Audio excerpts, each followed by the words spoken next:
Bonjour à tous, c'est Sohan. Aujourd'hui, je me trouve dans la commune de Saint-Joseph pour vous faire découvrir l'histoire de l'église qui a une histoire assez particulière. Direction Chapelle sans coupure. On y va. En effet, tout commence par une chapelle construite au XVIIe siècle. Elle se trouvait ici, sur cette colline, dans le quartier Chapelle, qui à l'époque faisait partie de la commune du Lamentin.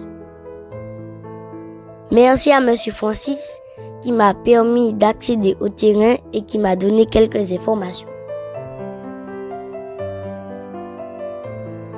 En contrebas se trouvait le cimetière, où il y a encore quelques restes de cercueils qui sont découverts de temps en temps. En 1762, la chapelle est incendiée par les Anglais et reconstruite en 1842 par les Dominicains. Pas totalement achevée, on l'a baptisée Chapelle sans coupure. Jusqu'en 1849, c'est l'abbé Béartelier, le remplaçant du prêtre du Lamentin, qui s'en occupait. À un moment, la chapelle est devenue trop petite, des travaux pour l'agrandir ont été réalisés et ça a duré 4 ans.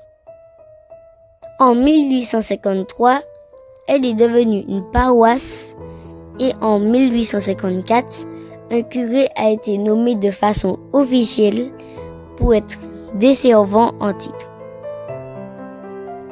Malgré les travaux, l'église continue à se dégrader.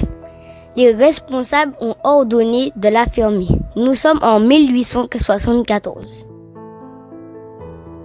Entre-temps, sous sa propriété de la Rosière, l'abbé Eugène Maillard commençait la construction de nouveaux sanctuaires pour Saint-Joseph. L'aménagement à la Rosière ne dure pas longtemps.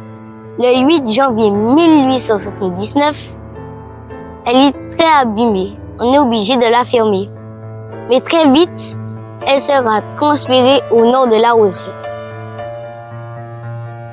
Cette troisième église fut construite en 1884 et se trouve toujours à l'emplacement actuel.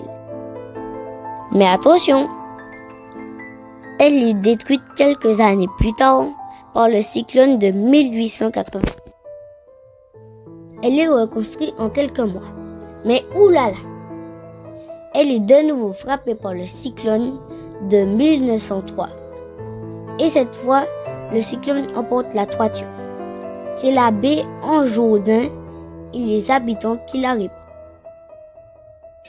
On décide alors d'ajouter 2 petits tours pour la rendre plus solide et la construction se termine en 1927. L'église de Saint-Joseph est la plus grande de la Martinique et c'est la réplique de la cathédrale Notre-Dame de Paris. Je vous invite à venir la visiter. C'est vraiment une très belle église. Dans une prochaine vidéo, je vous ferai découvrir l'intérieur. En attendant, c'est terminé pour aujourd'hui.